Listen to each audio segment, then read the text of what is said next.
Assalamualaikum sahabat, jumpa lagi kita pada pertemuan kali ini masih membahas ilmu pengetahuan sosial untuk kelas 8 pada bab 2, yaitu tentang judul keberagaman masyarakat Indonesia pada halaman 143. Ini adalah bab akhir ya untuk kelas 8 ya sahabat ya. Kita akan mulai dengan soal nomor 11. Kondisi penduduk dalam aspek fisik dan non-fisik yang melampaui derajat kesehatan, pendidikan, pekerjaan, produktivitas, tingkat sosial, ketahanan, kemandirian, dan kecerdasan sebagai ukuran dasar untuk mengembangkan kemampuan dan menikmati kehidupan sebagai manusia yang bertakwa, berbudaya, berkepribadian, berkebangsaan, dan hidup layak disebut sebagai. Secara pengertian ini sangat panjang sekali ya sahabat ya. Namun tentunya di sini kita mempunyai 4 opsi untuk menjawab soal nomor 11 ini. Tapi dari 4 opsi ini kita bisa melihat bahwa mana yang sesuai ya.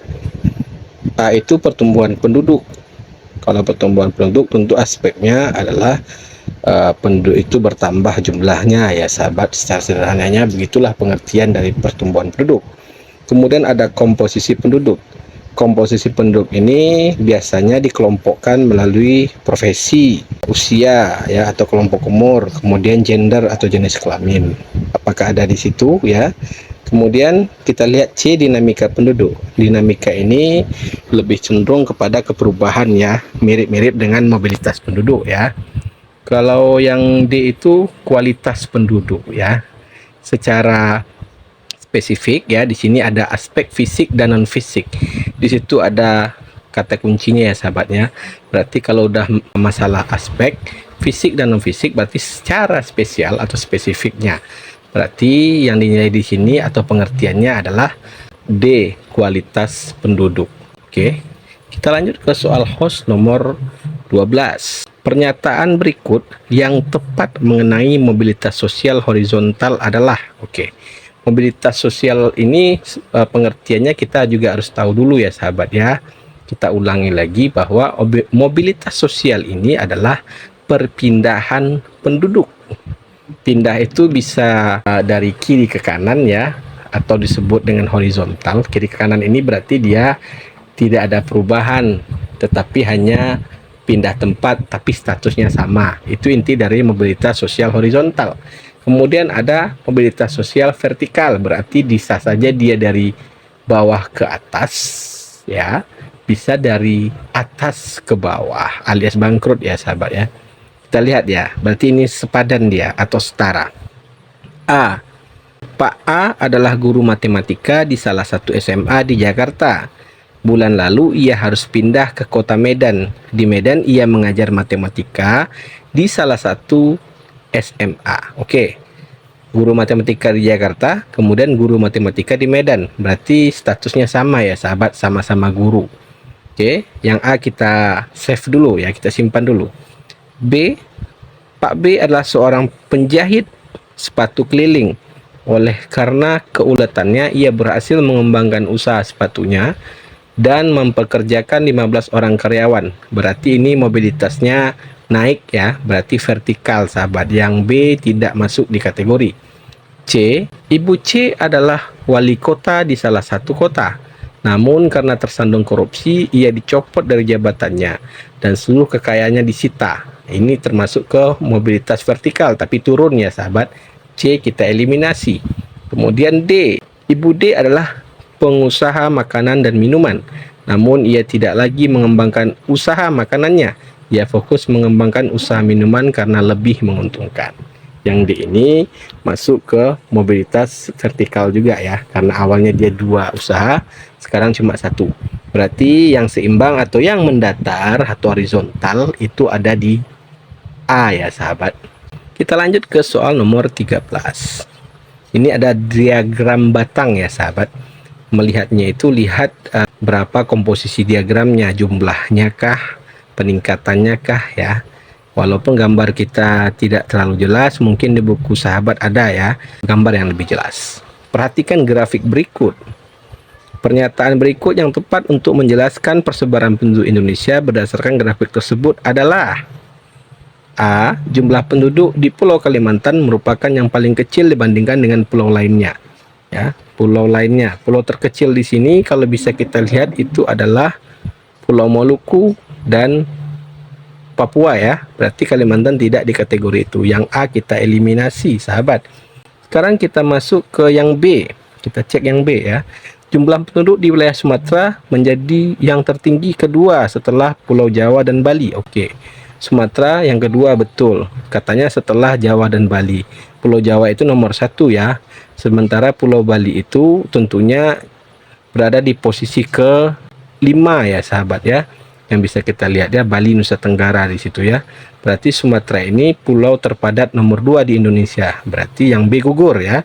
Kemudian yang C, jumlah penduduk di Pulau Sulawesi masih lebih tinggi dibandingkan di Pulau Kalimantan. Kita lihat di sini ya, Pulau Sulawesi lebih tinggi dari Kalimantan. Kalau dilihat dari diagramnya ini, Sulawesi berada di posisi nomor 3 ya sahabat, sementara Kalimantan itu berada di posisi nomor 4. Berarti yang C kita save dulu ya sahabat.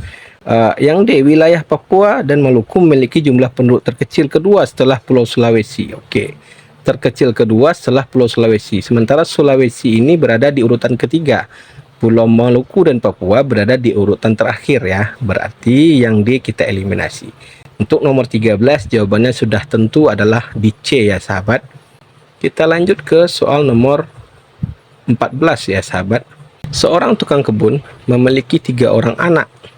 Anak pertama bekerja sebagai petugas administrasi di kelurahan. Anak kedua bekerja sebagai guru di salah satu sekolah. Dan anak ketiga menjabat sebagai dekan di suatu universitas.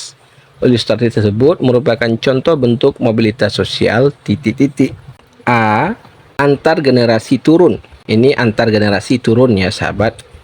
Di sini kita lihat tukang kebun, kemudian anaknya jadi ya pegawai semua ya sahabat. Berarti dia naik berarti ya. B. Intragenerasi naik. Ini bisa kita save ini ya. C. Vertikal ke bawah, berarti dia menurun lagi sahabat, sementara dia naik ya.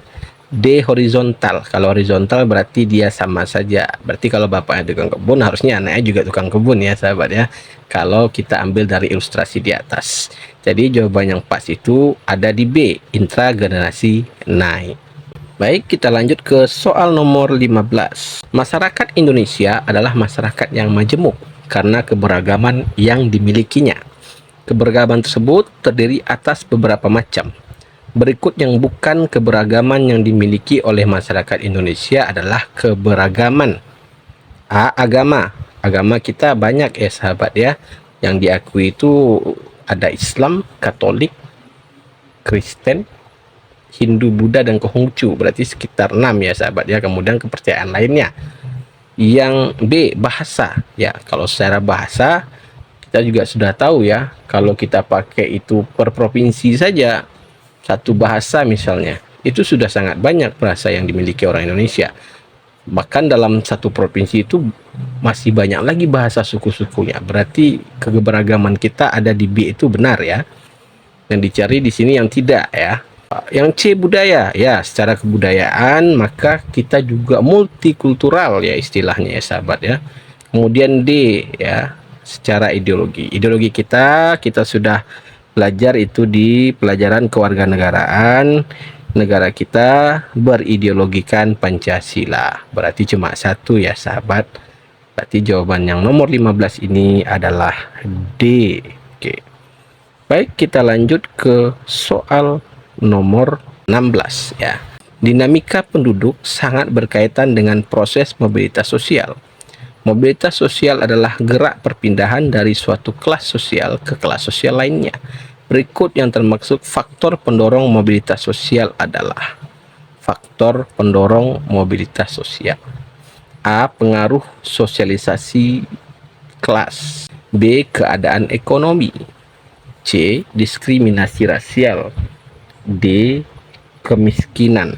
Oke sahabat, Jawaban yang pas itu sebenarnya faktor pendorong mobilitas sosial itu adalah keadaan ekonomi ya sahabat.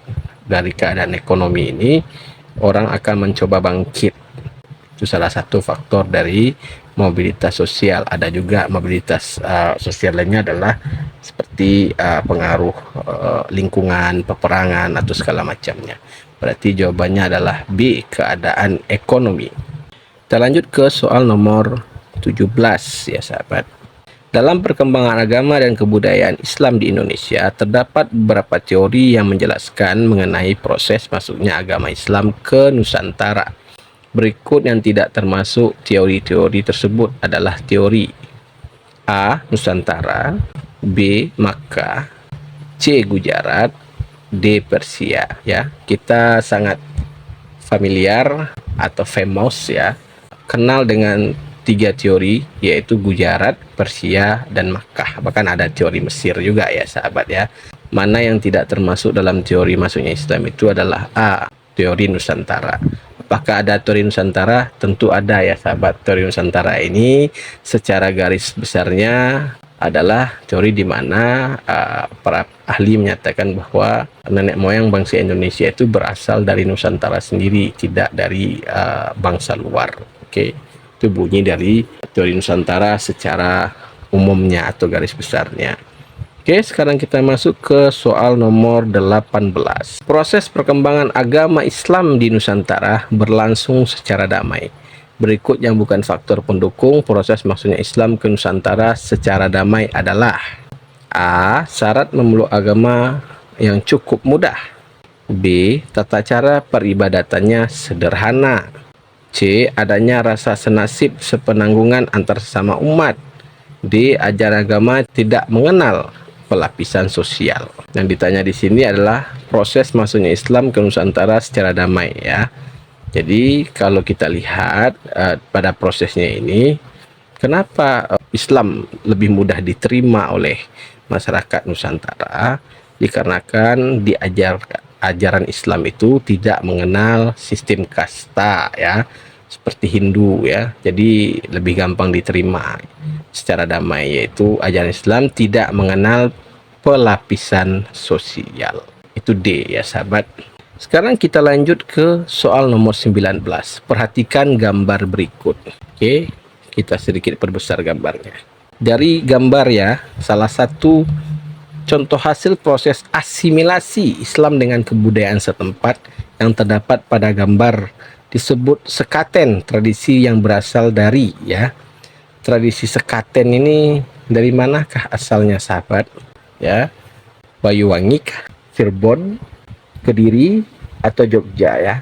Sekaten ini kalau dilihat dari tumpeng ya, tumpeng ini mirip dengan grebek maulud ya, istilahnya sekarang. Berarti ini asimilasi dengan ya B, Yogyakarta ya sahabat.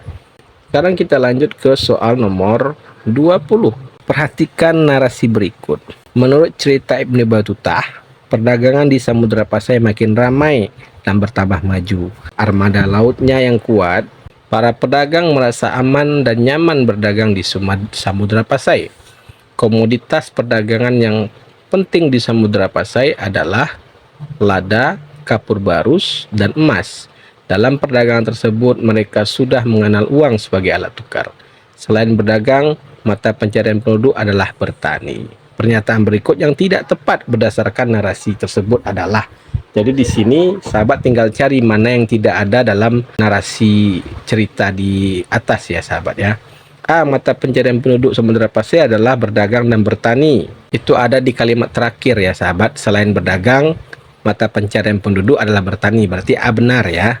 B. Komoditas perdagangan di Samudra Pasai adalah lada, kapur barus, dan emas. Itu juga ada ya. Samudra Pasai adalah lada, kapur barus, dan emas ya komoditinya. Kemudian yang C. Samudra Pasai sudah mengenal uang sebagai alat tukar dalam aktivitas perdagangannya. Kita lihat lagi apakah ada. Di sini ada ya, mereka sudah mengenal uang sebagai alat tukar, berarti juga benar. Yang D. Dalam kegiatan konsumsi, masyarakat sudah menggunakan barang-barang dari luar negeri. Yang ini yang tidak pas ya sahabat ya. Berarti jawaban nomor 20 adalah D.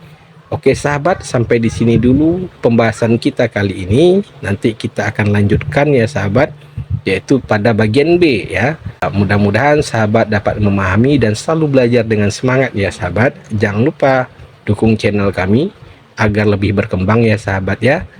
Share, like, dan subscribe ya. Kemudian kasih info ke teman-teman agar juga lebih mudah belajarnya. Semangat selalu. Salam sahabat ya. Assalamualaikum warahmatullahi wabarakatuh.